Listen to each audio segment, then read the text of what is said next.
April 27th, 1953. Robyn is also known as Boobin. And he had things easy hanging on to the coattails of his older big brother. And the older brother thought things were pretty good until Robyn appeared and basically started getting all the attention that a baby needs. Older brother resented this. And the older brother resolved this problem by getting back at him by standing by his bed at night and peeing on him while he was asleep. I eventually got caught, and that was the end of that. Robyn became known for being more mature than was normal for his age. He also had a groaning streak and ended a foot taller than all his classmates. I look back on the maturity aspect, and the term voice of reason comes into play. This is something to do with his older brother's antics. He had to be the one. All of us guys would try to get him involved in our basically ridiculous stunts. I have to admit, he didn't waver and remained steadfast to his ideals. Our parents used to take us pretty well everywhere when we were in Regina. Mom used to go to the local TV radio station and participate in different shows. Robyn and I would be left in the station's hallways to amuse ourselves, and sometimes for hours. The TV station's still there and still being used to this day. It's on the east side of Regina, and you can still see it from the road. I really don't think people would approve of this today. Mom had a beautiful prefect convertible that we bombed around in. When her sister Pamela was born in 1957, Dad took us in the prefect to the hospital in Regina. He left us in the car on a hot summer day, and to keep us occupied, he gave us a large bar of Macintosh toffee. Both of us being quite young, and because of the heat, Robyn became completely covered in sticky, gooey toffee, to the point that he couldn't even get his hands apart. I'm just kidding. Every inch of the car and us two boys were covered in sticky, gooey toffee. Dad got back and was really mad. We really got it. I told Dad it was because of Robyn that we got so gooey. Another time, Mom went to visit a friend on River Avenue in Winnipeg. It was a very old apartment block. I think it was called the Caxton block.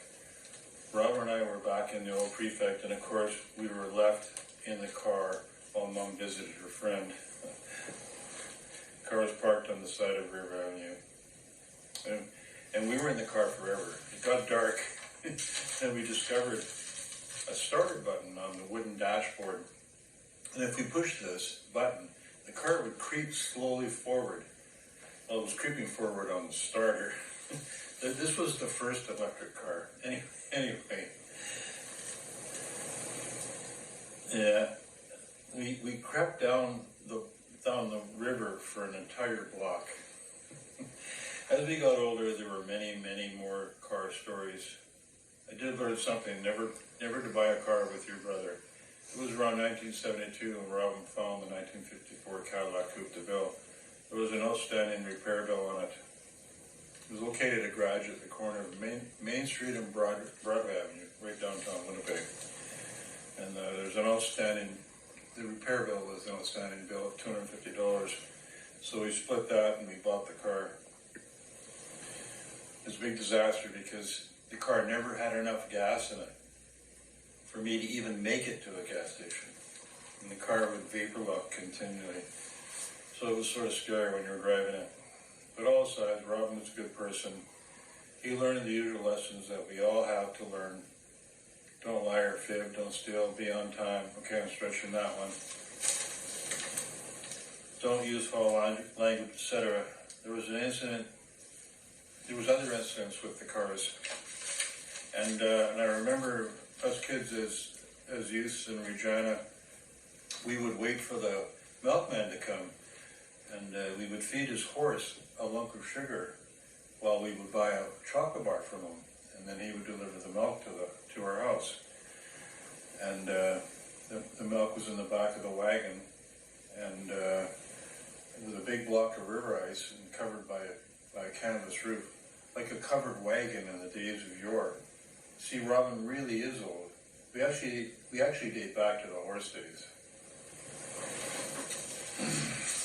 Anyway, of course, there's the famous butter tart caper, and this was again in Regina. And one very hot summer day, Mom made a huge batch of butter tarts. It actually got to 100 degrees, which is very unusual, as this area had been known as the Northwest Territories. Robyn and I helped make the butter tarts, meaning we got to lick the wooden spoons and scrape out the mixing bowls. Mom promised us some once they cooled down from being in a hot oven.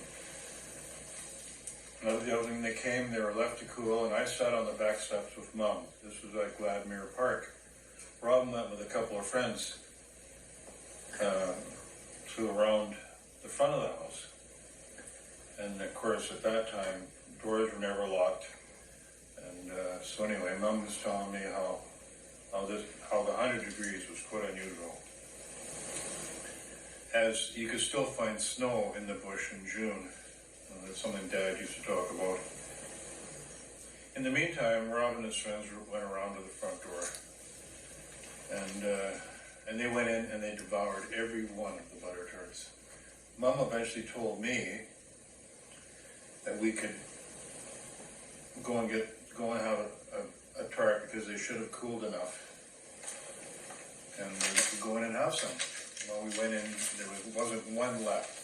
It was devastating. I still recall the incident like it was yesterday, as I was so looking forward to a butter tart. It had such a profound effect. I now get butter tarts every year at Christmas to make up for the devastation to me. Obviously, Robyn hadn't learned his lesson yet.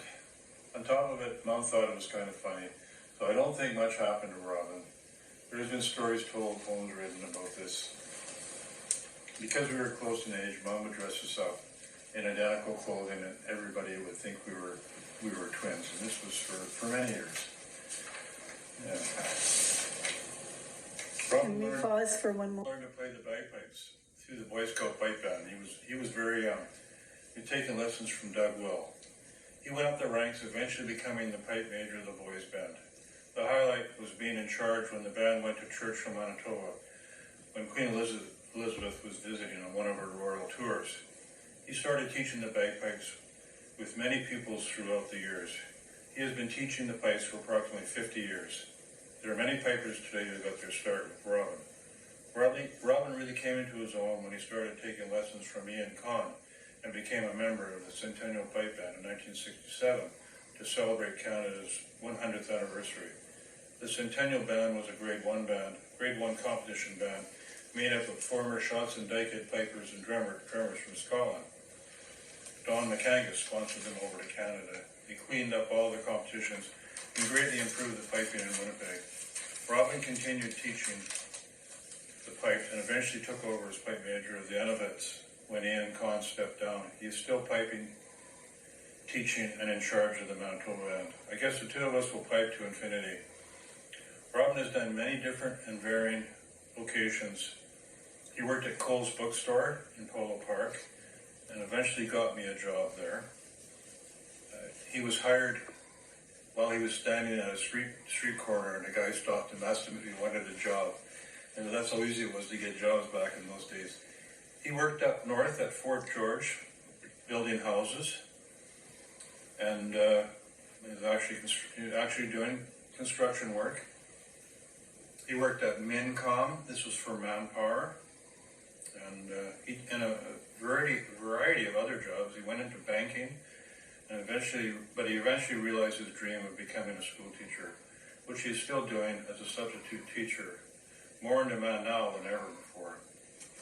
Robyn is happily married to Janet. He has 3 hard-working and successful children and their siblings. Now he is a grandfather, which he thoroughly enjoys, and he looks forward to spending time with these grandchildren. He's also very involved with antique cars. It's hard to say why a person gets so smitten with these things. Both Robyn and I are major car enthusiasts. Robyn to the point with Robyn to the point of restoring 3 true classic cars, handmade 1953 Cadillac Eldorado convertibles. These cars are huge, elegant, reliable, and beautiful. Robyn has been the president of the Manitoba Classic and Antique Auto Club, longtime member of the Antique Auto Club of America. He still drives 1954 Cadillac regularly. In our younger years, Robyn and I rebuilt a 1950 Cadillac 4-door candy apple green in color. We bombed around in it and had it running and looking beautiful. Many stories about the fun times with this car. One is when we were on the highway and the hood popped open while we were traveling at highway speeds. The hood came back into the windshield and actually broke the windshield in the center, and all the small shards of glass were blowing into the car. We were like pin cushions, pulling out pieces of glass for days. We actually drove the car around with no windshield for quite a while we waited for a new one. Lots of fun. I don't know if you could do that today. And Donald Richardson helped rebuild the motor. Robyn loved steam trains. When we were young boys, Dad would take us to the rail yards, and eventually we would get to ride on a shunting steam engine. This was unbelievable. Absolutely massive cast iron, fire-breathing, hot, steam-boiling, steam, whistle-blowing behemoths with unbelievable power. We would ride with the engineer and firemen, shovel coal into the firebox, watching the steam pressure, water levels. This was outstanding for young minds. We were fortunate. We'd ring the bell, pull the steam whistle cord, hear the whistle. He still has his trains. When the railroad switched to diesels, CP yards downtown were full of steam engines. We would sneak in to look at them, probably hundreds of them. To us, this was a sad event, as all were destroyed. Of course, we got caught in the rail yards. As you can see, Robyn was probably a bad influence on me. I'll leave it at that. Anyway, Robyn's successful in his career. He's a good brother and a good person. He's caring, considerate, and just a wonderful person. And he at one time lived in a suite on Killarney in Fort Garry, bought his house with Janet on Oswald Bay, where he still lives. But then life took over. The next thing you know, here we are. Time marches on. We are all fortunate. We are blessed. We live in a free country. Our forefathers and mothers fought tooth and nail for this, to keep the criminals, racists, deceivers, and liars at bay. It is up to us to keep the fight to maintain the wonderful lives that we live. There is nothing but our imaginations to stop us from realizing our full potential and pass this on to our children, grandchildren, and the future. Happy birthday, Robyn. May you have many more.